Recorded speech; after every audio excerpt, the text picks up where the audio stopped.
नमस्कार दोस्तों, स्वागत है आपको अपने चैनल एग्जाम हैप्पी में। दोस्तों, आपका सबसे भरोसेमंद चैनल एग्जाम हैप्पी आज आपके लिए बहुत अच्छा वीडियो लेकर के आया है।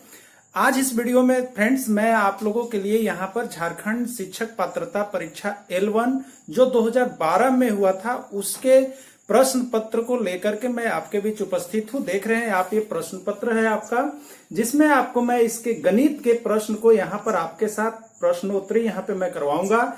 यदि आप झारखंड में होने वाले शिक्षक पात्रता परीक्षा की तैयारी कर रहे हैं, 2020 में होने वाली है, तैयारी कर रहे हैं, तो आप जो है कि इसको एक बार अवश्य ही बना लेंगे। जितने भी टेट परीक्षा हुए हैं उसके प्रश्न पत्र को बनाने के लिए, चाहे वो यूपी टेट हो, चाहे एमपी टेट हो, चाहे हरियाणा टेट हो, राजस्थान टेट हो, किसी भी टेट परीक्षा को आप बनाते रहेंगे तो ऐसा देखा गया है, ऐसा पाया जाता है कि लगभग प्रश्न जो है उसी के इर्द गिर्द घूम करके आते रहते हैं। तो मैं आपको यहाँ पे झारखंड में होने वाले शिक्षक पात्रता परीक्षा में अच्छे मार्क्स ला सके आप, उसके लिए मैं आपके बीच यहाँ पर 2012 में जो प्रथम झारखंड शिक्षक पात्रता परीक्षा हुए थे उसके प्रश्न पत्र को लेकर के मैं आपके बीच उपस्थित हूं, जो आप देख भी रहे होंगे।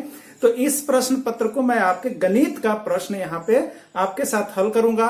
मैं आपको बता दूं कि यह जो एग्जाम हुई थी वह 90 मिनट में 150 क्वेश्चन बनाने थे। ठीक है, 90 मिनट में 150 क्वेश्चन बनाने को मिला था, जो कि प्रश्न तो है ही आसान, लेकिन आपको यहाँ पर क्या करना है कि आपको कम समय में मैनेज करने सीखना है। ठीक है, तो जितना ही समय कम रहता है तो आपको प्रश्न उतना ही हल्का दिया जाता है, लेकिन जितना ही समय ज्यादा होता है तो उसमें प्रश्न की कुछ जो है ज्यादा भारी कर दिया जाता है, जिससे कि आपको कम समय उतना समय में बन सके। तो प्रश्न लेकिन इसी के इर्द गिर्द आते हैं। तो आप यहाँ पर देखेंगे कि हमारे साथ आप बने हुए रहेंगे, और आप जैसे ही मैं यहाँ पे प्रश्न भी लिखूंगा, क्योंकि हमारे पास प्रश्न पत्र में प्रश्न लिख के आपको सॉल्व भी करने बताऊंगा, तो आप हमारे साथ बने हुए रहिएगा कॉपी और पेन लेकर के, और आप भी क्या करेंगे, प्रश्न पत्र को हल करेंगे। तो आइए कॉपी और पेन लेकर के आप तैयार हो जाइए, मैं प्रश्न लिखते चलूंगा और उसमें आपको भी बनाते चलना है।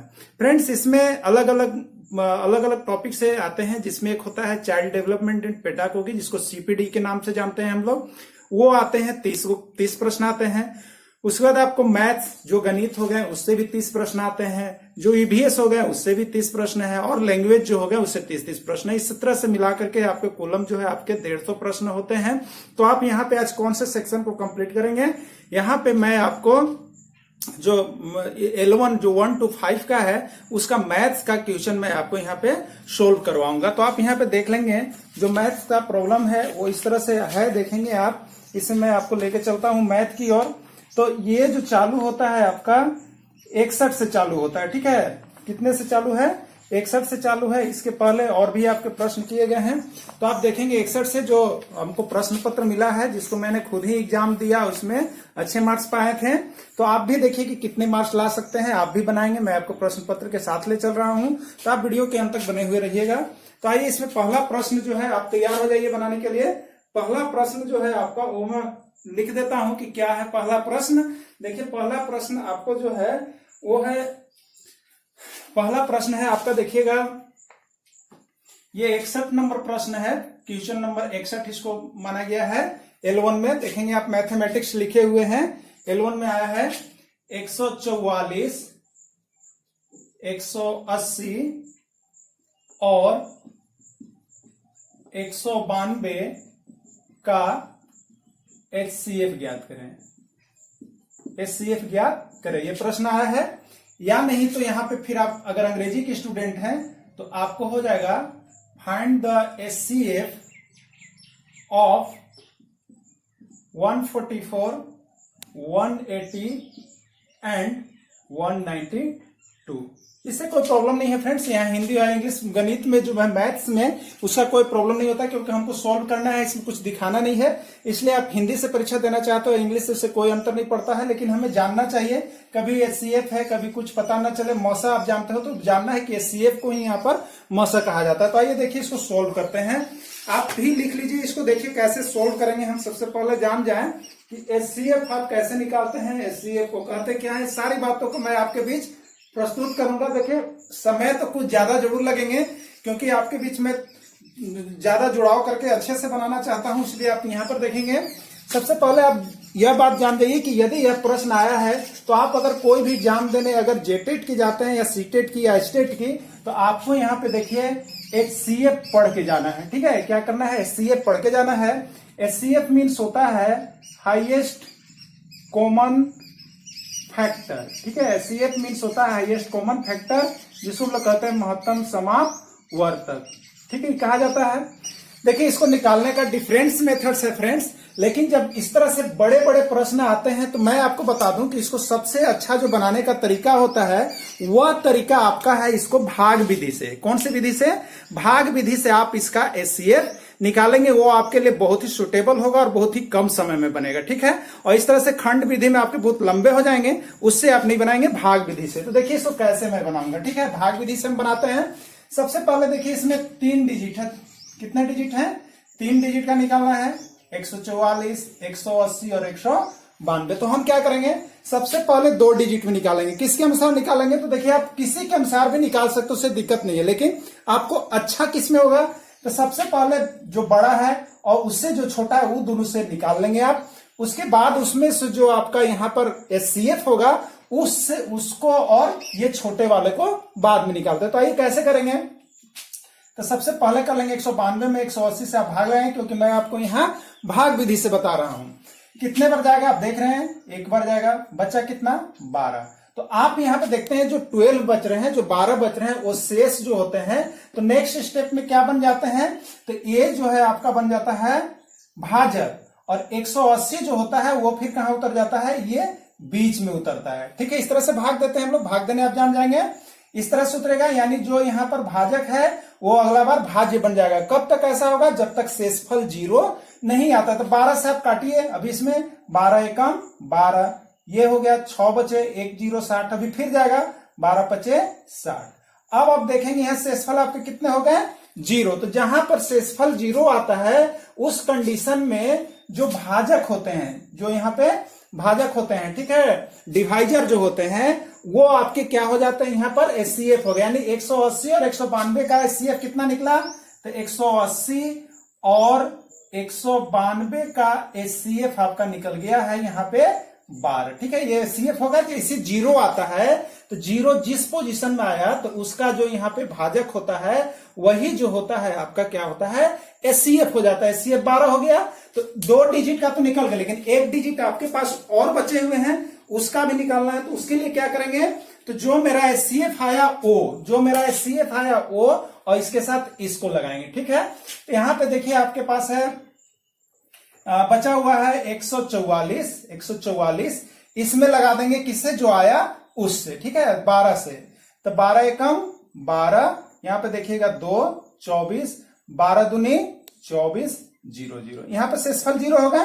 तो शेषफल 0 हो गए, तो आप देखिए तीनों डिजिट का निकाले, 180, 192 और यहाँ पे एक हो गया 144। तो इस तरह से आप निकाले, तो लास्ट में आपका HCF, यहाँ पे जो भाजक है, यहाँ पे जो भाजक है वही आपका क्या होता है, HCF होता है। तो HCF कितना का, 144, 180, 192 बराबर यहाँ पे लास्ट वाला में कितना आ गया आपका 12। तो यही आपका आंसर होगा 12। तो देखिए इस तरह से आप बनाएंगे। इसमें ऑप्शन क्या दिया हुआ था सो हम दिखा देते हैं आपको। इसमें ऑप्शन के रूप में जो था आपके पास 4 ऑप्शन दिए हुए थे। इसके बाद प्रश्न का आप इसका स्क्रीनशॉट ले लेंगे। तो देखिए इस तरह से आप क्या करेंगे कि जो भी मैथ्स आते हैं उसको आप बहुत जल्दी में इस तरह से काम करेंगे, क्योंकि आपको कंपटीशन निकालना है। तो इसमें 4 ऑप्शन देखिए फ्रेंड्स दिए हुए हैं। 4 ऑप्शन आपका जो है देखिए मैं यहां पे दिखा दूं। ए का है 6, ए में 6 दिया हुआ है, बी में आपका 24 दिया हुआ है, सी में आपका 12 दिया हुआ है और डी में आपका 18 दिया हुआ है। बताइए अभी आपने बनाया इसके अनुसार कौन सा ऑप्शन सही होता? तो इसके अनुसार ऑप्शन सही होगा आपका सी। तो इस तरह से आप एक नंबर को कंप्लीट कर चुके हैं। आपका हो गया सी और इसका आंसर होगा 12। आइए देखते हैं नेक्स्ट प्रश्न। अगला प्रश्न क्या आपके बीच निकल करके आया है। तो देखिए नेक्स्ट प्रश्न क्या आपसे पूछा है। तो आप इस तरह से हमारे वीडियो के साथ बने हुए रहिए। आज जो है हम लोग जेटेड 2012 में जो ट्यूशन मैथ्स के आए थे उसको यहाँ पे क्या करेंगे, हल करते हुए चलेंगे। आप भी हमारे साथ बनाएंगे। बहुत जल्दी आप बनाने का प्रयास कीजिएगा। देखिए कितना जल्दी बना पाते हैं। तो आइए देखिए नेक्स्ट प्रश्न क्या है। नेक्स्ट प्रश्न जो आपके बीच है क्वेश्चन नंबर 62 हो गया। क्वेश्चन नंबर आपका 62 है। नेक्स्ट प्रश्न देखिए आया है find the LCM of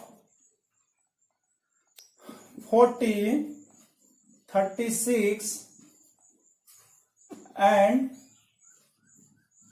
126। 40, 36 and 126। इसमें 4 ऑप्शन आपके दिए हुए हैं, देखिए यहाँ पे 25, 20, अगला है आपका 20, 25, उससे आगे है आपका 22, 50, उससे आगे है आपका 2502।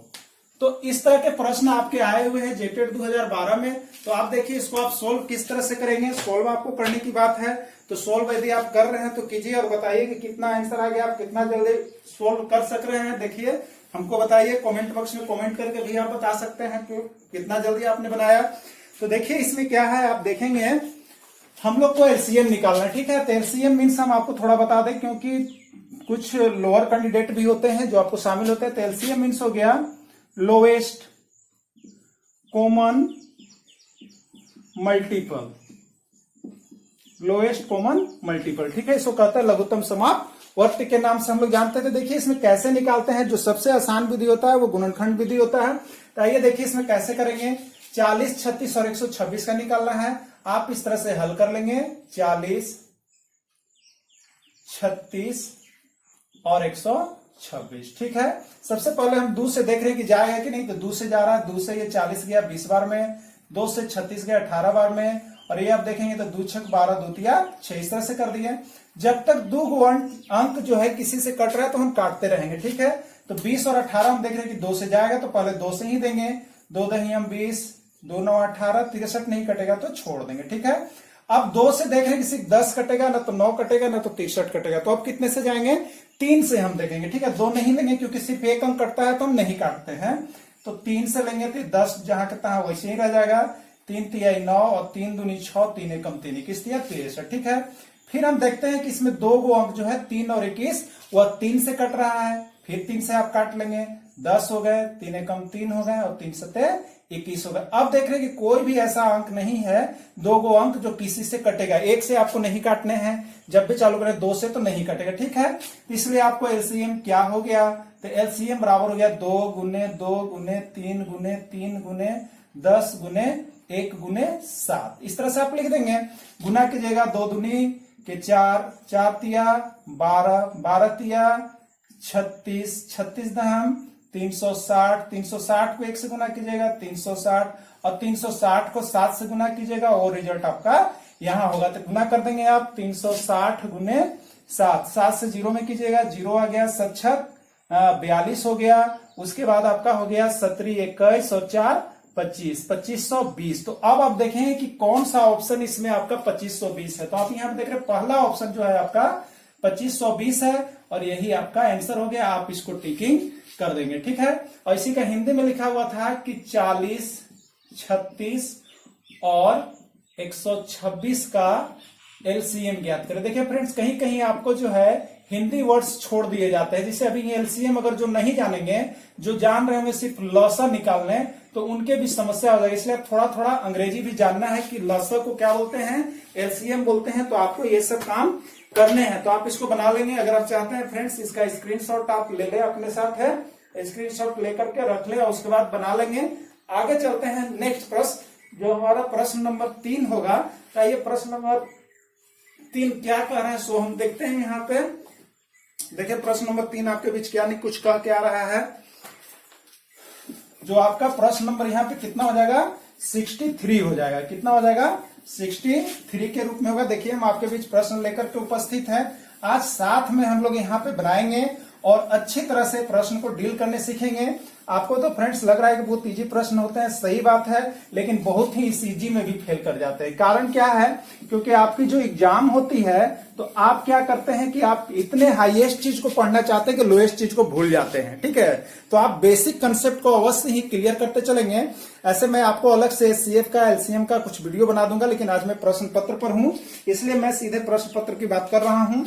आइए नेक्स्ट प्रश्न आया है, ये 63 नंबर आपका क्वेश्चन हो जाएगा। 63 देखिए क्या कुछ आया है निकल करके, मैं लिख देता हूं यहाँ पे। अंग्रेजी में यदि लिखूं तो लिखा हुआ है sum of rupees 400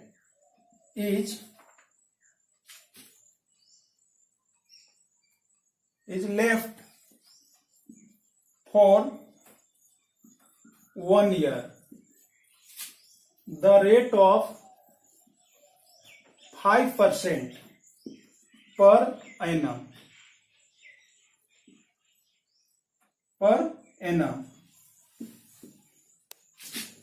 Find the interest. अब इसी का हिंदी में यदि बात करें तो हिंदी में प्रश्न यहां पे लिखा हुआ है कि ₹400 की एक धनराशि 5% प्रति वर्ष ब्याज की दर से 1 वर्ष के लिए, आप भी साथ में बने हुए रहेंगे, 1 वर्ष के लिए उधार ली जाती है। 1 वर्ष के लिए उधार ली जाती है। ब्याज कितना होगा? आपसे पूछा जा रहा है ब्याज कितना होगा। ब्याज कितना होगा? आप इस प्रश्न को लिख लेंगे। इसमें 4 ऑप्शन आपको मैं बता दूं क्या क्या है। ए में है आपका ₹50, बी में है आपका ₹30, सी में है आपका ₹40, डी में है आपका ₹20। तो इस तरह से फ्रेंड्स आपको दिए हुए 4 ऑप्शन। अब आप बना करके देखिए और कमेंट कीजिए आप कितना जल्दी बना पाते हैं। आपको मैं बता ही दिया हूं, बनाइए, हम तुरंत इसको सोल्व करते हैं। देखिए क्या कुछ इसमें करना है, हमें बहुत ही आसान चीज है। सबसे पहले ब्याज के लिए यहां पर जो होता है, ये जो पूछ रहा है कि धन राशि ली गई है उधार, तो आपको यहाँ पे जो है एक साधारण ब्याज की बात है, साधारण ब्याज बोला जा रहा है। तो ₹400 की धन राशि उधार ली जाती है। तो उधार जो लिया जाता है फ्रेंड्स, उसको हम लोग कहते हैं मूलधन। क्या कहते हैं? मूलधन, जिसको पी से लिखते हैं। पी को प्रिंसिपल कहा जाता है, पी को प्रिंसिपल, और इसी को हिंदी में हम लोग कहते हैं मूलधन। तो मूलधन हमको दिया हुआ है, कितना हमने उधार लिया है? ₹400 दिया हुआ है हमें, ठीक है। उसके बाद हमें प्रति वर्ष की दर से, तो ये जो प्रतिशत दिया जाता है वो हमेशा रेट होता है, क्योंकि रेट ही जो होता है वो प्रतिशत में रहता है, जो दर रहता है वो प्रतिशत में रहता है। तो दर या रेट के लिए अंग्रेजी में यहाँ पे रेट, जिसको आर से इंडिकेट करते हैं, तो आर या दर हो गया। दर आपका दिया हुआ है 5%। और नेक्स्ट आप दीजिएगा यहाँ पे समय, 1 वर्ष के लिए। कितने समय के लिए आपको दिया गया है? 1 वर्ष के लिए। तो आपको यहाँ पे टाइम, जिसको टी या एन से इंडिकेट किया जाता है, कोई टी भी लिखते हैं, कोई एन भी लिखते हैं। तो यहाँ पे टाइम आपको दिया हुआ है 1 वर्ष दिया हुआ है इस तरह से। तो जो हमें चीजें दी हुई है उसको हमने कलेक्ट कर लिया आपको। अब यहाँ पे निकालना है ब्याज। ब्याज निकालना है फ्रेंड्स। तो ब्याज बराबर देखिए, आप सूत्र लिख लीजिएगा। ब्याज, जिसको हम लोग कहते हैं एसआई, या इसी को कहते हैं साधारण ब्याज, ठीक है। एसआई सिंपल इंटरेस्ट, साधारण ब्याज बराबर होता है पी गुने आर गुने टी बाई 100 कहते हैं। इसको लिख लेंगे, यानी मूलधन गुने समय गुने मूलधन गुने ये आर दर हो गया और टी समय हो गया, बट्टे 100 होता है। आपके पास देखिए क्या क्या उपलब्ध है। मूलधन आपके पास उपलब्ध है 400, दर कितना उपलब्ध है आपके पास? 5, तो 5 हो गया। समय आपके पास कितना उपलब्ध है? 1, तो 1 हो गया। और बट्टे कितने हो गए? 100। 100 से 400 4 बार में कटेगा, आप 2 जीरो 2 जीरो काट दीजिएगा। 4 पचे 20, और ब्याज है तो रुपये में आएगा, तो ₹20 हो गए, ठीक है। इसका आंसर कितने हो गए? आपने देखा यहाँ पे ₹20। अब आप इस ऑप्शन में देखिए कि ₹20 आपको कहीं मिल रहे हैं। तो आप देखेंगे ए में ए नहीं है, बी नहीं है, सी नहीं है, डी आपको ₹20 मिल रहे हैं। इसलिए इसका आंसर क्या हो जाएगा आपका? तो आंसर जो आपका हो जाएगा वो 20 होगा। तो इस तरह से फ्रेंड्स आपको क्या करना है, बना लेने हैं। अगर आप नहीं बनाए हैं तो आप स्क्रीनशॉट ले लेंगे इसका, उसके बाद आपको जो है बनाने में सुविधा होगी। तो यदि आप चाहते हैं कि हम स्क्रीनशॉट ले लें तो आप आराम से स्क्रीनशॉट ले सकते हैं, ठीक है। चलिए नेक्स्ट प्रश्न अब चलते हैं अगले प्रश्न की ओर। आपने स्क्रीनशॉट ले लिया होगा। चलिए नेक्स्ट प्रश्न हम देखते हैं। आइए नेक्स्ट प्रश्न लेकर के आपके बीच उपस्थित हैं हम। वो क्वेश्चन नंबर होगा कितना? 64 देखिए यहाँ पे 64 नंबर है आपके पास। क्या कुछ है मैं आपको इसमें दिखाने जा रहा हूं कि क्या कुछ इससे आया हुआ है प्रश्न से।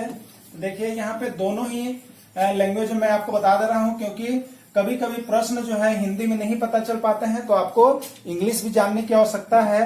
क्योंकि जब आप कंपटीशन दे रहे हैं, आप शिक्षक बनने जा रहे हैं, तो आपको वीक पॉइंट इंग्लिश नहीं रखना है, इससे भी आपको देखते रहना है, इंग्लिश में भी देखना है। क्योंकि बहुत से प्रश्न ईवीएस में इस तरह के आ गए थे कि जो आपको हिंदी में लोग ने मांसाहारी शाकाहारी पढ़ा है, उभयचर अभयचर पढ़ा, लेकिन वहां पे सब इंग्लिश उसका लिखा हुआ था, तो आपको इंग्लिश भी जानने की आवश्यकता है। तो इसलिए मैं आपको प्रयास यहाँ कि दोनों ही भाषा में आपको मैं यहाँ पे प्रश्न लिख दे रहा हूँ, क्योंकि एग्जाम दोनों ही भाषा में आते हैं। देखिए 64 नंबर क्वेश्चन आपके पास आया हुआ है। 64 नंबर क्वेश्चन है, sum of complementary angles are always equal to. ये लेकर के आया है कि sum of complementary angles are always equal to. ठीक है, या इसी को हिंदी में क्या कहेंगे, तो यहां पे देखिए लिखा हुआ है अनुपूरक कोणों का योगफल हमेशा कितना होता है। ये प्रश्न आपके पीछे आया है। इसमें देखिए 4 ऑप्शन आपके क्या दिए हुए हैं, 45 डिग्री, सेकेंड आपका दिया हुआ है 180 डिग्री, थर्ड आपका दिया हुआ है 360 डिग्री, और 4 आपका दिया हुआ है 90 डिग्री। ठीक है फ्रेंड्स, देखिए आपको यहाँ पे इंग्लिश जानने से क्या फायदा होगा। अभी देखिए यहाँ पे जो क्वेश्चन है मैं उसको बता रहा हूं। आप जो किताब में पढ़ते हैं तो 2 कोण आप पढ़ते हैं, एक को कहते हैं हम लोग पूरक कोण और एक को यहाँ पे कहते हैं समपूरक कोण। ठीक है, तो इसके बारे में कुछ आपको डिटेल्स बता दे रहा हूं। पूरक समपूरक के बारे में देखिए यहाँ पे एक कोण जो होता है जिसको आप लोग कहते हैं पूरक कोण, ठीक है, और दूसरे को कहते हैं समपूरक कोण ना, पूरक कोण और समपूरक कोण। तो यहाँ पे जो पूरक कोण होते हैं, पूरक कोण, उसके दोनों कोणों का योगफल जो होता है हमेशा वो 90 डिग्री होता है। समपूरक कोण जो होते हैं उसके दोनों कोणों का योगफल जो होता है वो 180 डिग्री होता है। ठीक है, तो यहाँ पे पूरक कोण और अनुपूरक कोण, तो यहाँ पे देखिए आपको अनुपूरक कोण दे दिया। ठीक है, तो यहाँ पे अनुपूरक कोण जो दे दिया, तो आपको क्या है, यहाँ पे आपको देखना है कि अनुपूरक आप पढ़ के क्या गए थे, आप पढ़ के गए थे यहाँ पे समपूरक, यहाँ पे आप पढ़ के गए थे अनुपूरक, पूरक कोण पढ़ के गए थे, लेकिन आपसे पूछ क्या दिया, तो आप यहाँ पर देख रहे हैं कि अनुपूरक पूछ दिया। क्या पूछ दिया, अब आपके मन में डाउट होगा, लेकिन आप याद रखेंगे पूरक कोण का अंग्रेजी, तो अंग्रेजी होता है कॉम्प्लीमेंट्री, कॉम्प्लीमेंट्री एंगल। ठीक है, कॉम्प्लीमेंट होता है सप्लीमेंट्री एंगल। ठीक है, नाम आपको देखें यहाँ पूरक की जगह क्या कर दिया, अनुपूरक। आप डाउट में आ सकते हैं ना, तो यहाँ पे आप याद रखिएगा पूरक कोण हो या अनुपूरक कोण, उसका अंग्रेजी होता है कॉम्प्लीमेंट्री एंगल। तो हमेशा याद रखिए कि अनुपूरक कोणों का योगफल हमेशा कितना होता है, तो अनुपूरक कोणों का योगफल हमेशा जो होता है वो आपका 90 डिग्री होता है। इससे जिसे प्रश्न पूछ देगा, यहाँ पे प्रश्न इस तरह से पूछ देता है या पूछा हुआ है, एक पूरक कोण 60 डिग्री है, तो दूसरा का मान कितना होगा, मान कितना होगा, इस तरह से पूछ देता है। कभी कभी आप क्या करेंगे, तो दोनों पूरक कोण को जोड़ने पर होना कितना चाहिए, 90 डिग्री। एक आपको दिया है 60 डिग्री, तो 60 डिग्री, दूसरा निकालना है 90 डिग्री, तो दूसरा कितना हो गया, 90 डिग्री माइनस 60 डिग्री, इसलिए कितना हो गया, 30 डिग्री। तो इस तरह से अगर आप फॉर्मूला को याद रखते हैं तो आपको क्या होता है कि आप जो है यहाँ पे ले सकते हैं, प्रश्न को अच्छी तरह से बना सकते हैं। तो फ्रेंड्स यहाँ पर जो है कि आप यहाँ पे देखें पूरक कोण, समपूरक कोण, इसका मैं विशेष वीडियो आपको लेकर के अलग से भी आऊंगा, लेकिन मैं आपको आज यहाँ पर प्रैक्टिस सेट करवा रहा हूं। तो आप यहाँ पे देखेंगे प्रैक्टिस सेट में आज हमने इस वीडियो में आपको ज्यादा समय लॉन्ग न जाए, मैं आपको यहाँ पे कितने क्वेश्चन करवाए हैं, यहाँ पे तो 61, 62, 63, 64 4 प्रश्न करवाए। तो आपको यदि यह वीडियो अच्छी लगी होगी तो फ्रेंड्स मैं इसी तरह का वीडियो आपके बीच बना करके लेकर के आता हूँ, सभी तरह के प्रश्न पत्र को लेकर के उपस्थित रहता हूँ, सभी जीके ट्रिक्स को आपके बीच लेकर के आ रहा हूं। उसी तरह से पर्यावरण अध्ययन का भी प्रैक्टिस सेट हमने दिया है, चाइल्ड डेवलपमेंट में पेडागोगी का भी दे रहा हूं, या आप जेपीएससी जेएसएससी तैयारी कर रहे हैं तो मैथ्स और रीजनिंग भी आपको मिलेंगे। तो इस तरह के यहाँ पे वीडियो को देखने के लिए, पाने के लिए आप हमारे चैनल को अवश्य सब्सक्राइब कर देंगे, लाइक कर देंगे, जिससे मैं आपके लिए प्रेरणा लेकर के यहाँ पे वीडियो बना सकूं। तो thanks for watching this video. फिर मैं मिलूंगा आपसे नेक्स्ट वीडियो के साथ, तब तक के लिए इतना ही। जय हिंद, जय भारत।